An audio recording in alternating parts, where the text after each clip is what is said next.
amazing deals inside of them. Maze Crate has a quirky theme, although no, that doesn't include Hiroaka, even though that would make too much sense, but it does feature items from Konosuba, Baccano, Pop Team Epic, and Pico Taro. So if you're a fan of any of those things, don't miss this chance to get your hands on some exclusive loot. And don't forget to use the promo code BASEMENT when you check out for 10% off your order. Now back to your regularly scheduled fight. Todoroki is getting pissed off too, but as he charges at Deku, he stumbles because he's reaching his limit as well. Bakugo notices this too, theorizing about the nature of this limitation, and this is important not just for the sake of exposition. The fact that Bakugo is the one making these observations shows us that, like Deku, he's evaluating his future opponents and planning. The show really wants to make sure that you don't take him as some dumb, mean brute. Bakugo is many terrible things, but he's not stupid. Back in the ring, Todoroki tries to jump at Deku, but the second he does, Deku takes advantage of his poor footing to launch a counterattack.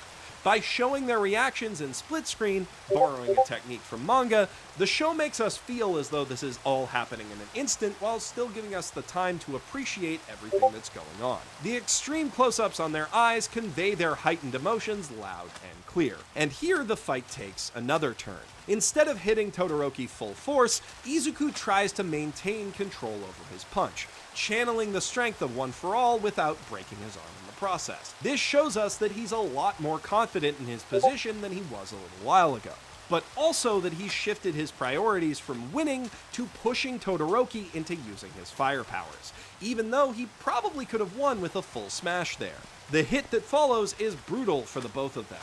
It further mangles Deku's already broken hand to the point that it starts bleeding, and it sends Todoroki flying all the way back to the edge of the ring again. Although not before he can freeze Deku's left arm. When he gets back up, he's exhausted, and his ice is small and slow enough for Deku to easily dodge it. They start circling around each other, trading blows up close, with Deku using his shattered fingers for further attacks. We're given a bit of respite as the adults comment that they're worried Deku might hurt himself to the point that he can't fight again, even if he wins. This serves to both set up Cementos' later intervention in the fight and creates a point of contrast with Eraserhead, the teacher who first expressed concern about Deku hurting himself. Eraserhead recognizes that Deku isn't just being reckless, he's doing the best he can. And having recently had both of his arms destroyed, Eraserhead has a lot of respect for the young hero's pain threshold as well. In the second most badass moment in the whole fight, Deku, no longer able to make a fist or flick his fingers, jams his thumb into his cheek and uses that to get one extra smash in. As Deku gains the upper hand and starts laying into him, shouting that he should use his full powers and stop screwing around, Todoroki begins flashing back to the harsh life that led to his mother scalding him. I've already recapped that backstory, so I won't get too much into it here, but I will say that there is some strong visual storytelling on display in these scenes. They come to a head with Deku reminding him of something he'd forgotten. Seeing All Might on TV say that kids' quirks belong to them, not their parents, and his mom echoing that sentiment, saying that he's not a prisoner of his blood. With our emotional investment built up to a fever pitch, we return to the action for one hell of a climax and the most badass moment of the fight.